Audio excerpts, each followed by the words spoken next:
पित्त का हिस्सा बहुत क्लियर है, एकदम स्ट्रेट फॉरवर्ड है कि घी ज्यादा खाएंगे पित्त आपका हमेशा सम रहेगा। और ज्यादा घी खाने का जो समय है वो बारिश के दिनों में और ये जो गर्मी के दिन होते हैं ना, उस समय घी ज्यादा खाइए ताकि पित्त को कंट्रोल करके रखे। और वात के लिए मैं पहले ही बता चुका हूं, शुद्ध पित्त। अभी ये जितनी बात है आप सोचो कितनी सरल है, बस हमें अपनी जीवन शैली में थोड़ा बदलाव करना है। जीवन शैली में बदलाव से पहले मन में संकल्प लेना है कि जी हम तो ऐसे ही चलेंगे, दुनिया जिधर जाए जाए हमें उससे मतलब नहीं, हम तो ऐसे चलेंगे। तो ये 3 चीजें अगर आपने देख ली तो बहुत अच्छा है।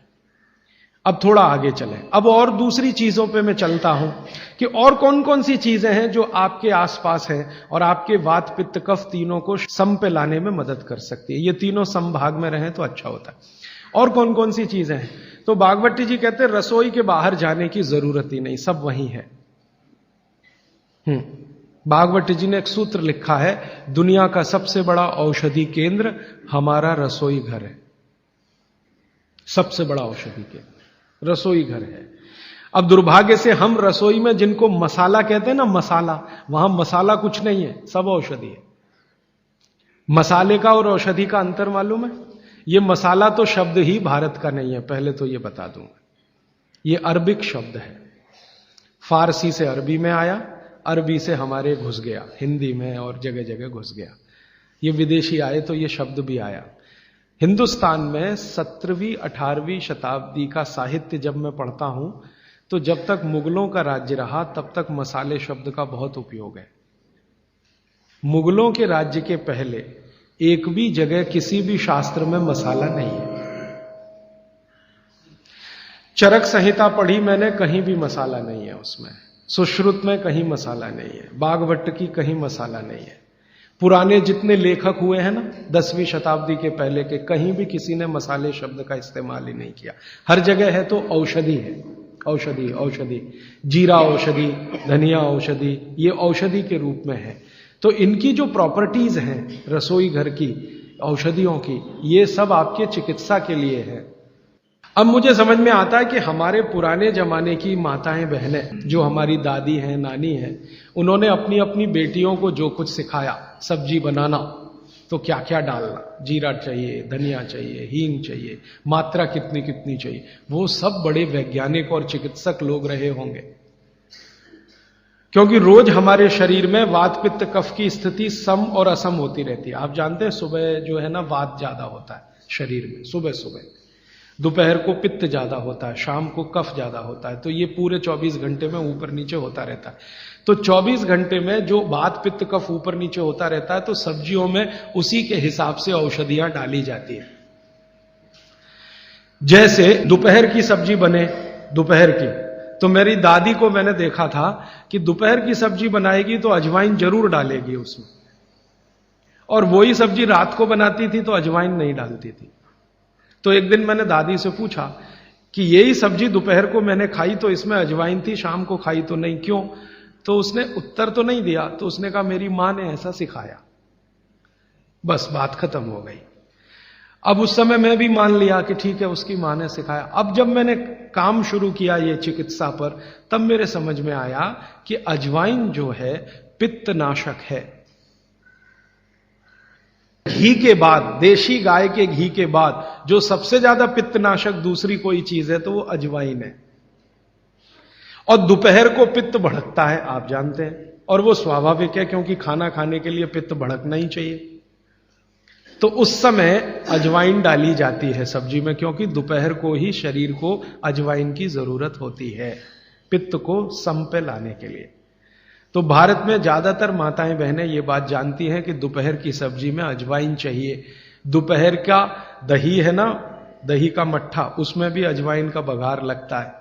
दोपहर की जितनी भी चीजें हैं ज्यादातर अजवाइन ग्रस्त होती हैं या अजवाइन से बनती हैं, क्योंकि पित्त को सम पे रखना है। तो आप सोचो जो लोग ये कर रहे हैं वो बिना कहे कितना बड़ा काम कर रहे हैं। हमने उसका वैल्यूएशन नहीं किया, ये हमारी मूर्खता। हमारे यहां तो एक बहुत बड़ा दुष्कर्म इस देश में हुआ है।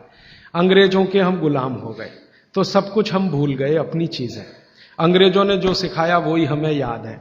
तो हम जीडीपी का कैलकुलेशन करते हैं अंग्रेजों के फॉर्मूले से। जीडीपी निकलता है इस देश का, ग्रॉस डोमेस्टिक प्रोडक्ट। तो मैंने बहुत बार इस देश के अर्थशास्त्रियों से पूछा कि जीडीपी में आप विचित्र विचित्र कैलकुलेशन करते हैं।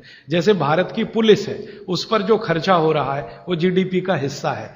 अगर चोरियां बढ़ी, डकैतियां बढ़ी, तो पुलिस का खर्च बढ़ेगा तो जीडीपी बढ़ेगा। और प्रधानमंत्री छाती ठोक के कहेगा मेरे जमाने में जीडीपी 10% से ऊपर बढ़ गया। सो व्हाट, पुलिस का खर्च बढ़ गया, माने चोरियां बढ़ गई, डकैतियां बढ़ गई, अत्याचार बढ़ गए, अनाचार बढ़ गए, तो जीडीपी बढ़ गया, तो क्या बड़ी बात है। तो हमारे जो जीडीपी के कैलकुलेशन है बड़े विचित्र हैं। इसमें चोरी हो, डकैती हो, लूट मारी हो तो जीडीपी बढ़ेगा, लेकिन माताएं बहनें घर में जो करती रहती हैं वो जीडीपी में है ही नहीं, कैलकुलेशन ही नहीं है उसका।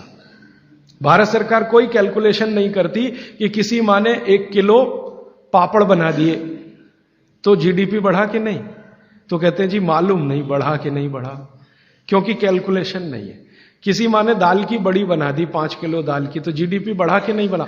आपका मन क्या कहता है, बुद्धि क्या कहती है, बढ़ा कि नहीं बढ़ा।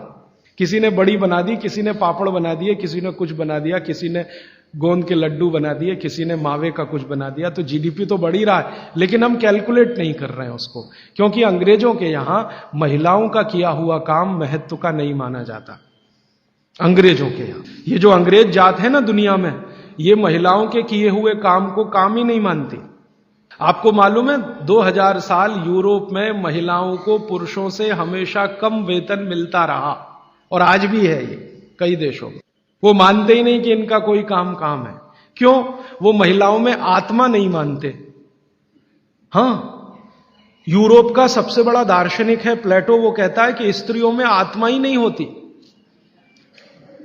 आत्मा सिर्फ पुरुषों में होती है। तो स्त्री जो करे वो बेकार है, पुरुष जो करे वो ही अच्छा है। तो उनके यहां से ये कैलकुलेशन हमारे यहां आ गया कि स्त्री कुछ भी करे तो काम ही का नहीं।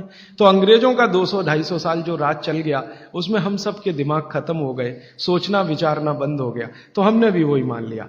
मैं अब इसको बदलना चाहता हूं, और मैं ये समझना चाहता हूं और समझाना चाहता हूं कि स्त्रियां जो कर रही हैं वो किसी डॉक्टर से कम नहीं है। बस अंतर इतना है कि डॉक्टर को आप फीस देकर उससे एडवाइस ले रहे हैं, हमारी दादी नानी फोकट में वही एडवाइस दे रही है, धनिया खाओ, जीरा खाओ और ये अजवाइन खाओ, आपके पेट की गैस खत्म हो जाएगी। और ये 3500 साल से वैसे का वैसा ही है, अजवाइन खाओ तो गैस खत्म होती ही है। कभी भी आप करके देख लो। आप में से किसी को भी बहुत गैस बनती हो, पेट में एसिडिटी की तकलीफ हो, आज से शुरू कर दो। आप खाना खाया तो उसमें ध्यान रखो अजवाइन ज्यादा रहे, दाल में, सब्जी में, वगैरह वगैरह। और अगर नहीं कर पा रहे हैं तो खाना खत्म करते ही थोड़ी अजवाइन खा लो। अजवाइन ज्यादा तकलीफ ना कर दे, उसका बैलेंस है काले नमक के साथ, तो थोड़ा अजवाइन और काला नमक मिला के हर खाने के बाद खा के देख लो। 3 दिन में ना आपकी गैस बंद हो तो आप जो कहो मैं हारने को तैयार। ये गारंटी मैं नहीं दे रहा हूं, ये गारंटी अजवाइन दे रही है, मेरी गारंटी नहीं है, अजवाइन की गारंटी है। तो वो कहते हैं बागवट जी कि पित्त को सम रखने के लिए हमारे रसोई में घी के बाद जो दूसरी चीज है वो है अजवाइन। राजीव भाई को लाइक करना ना भूलें।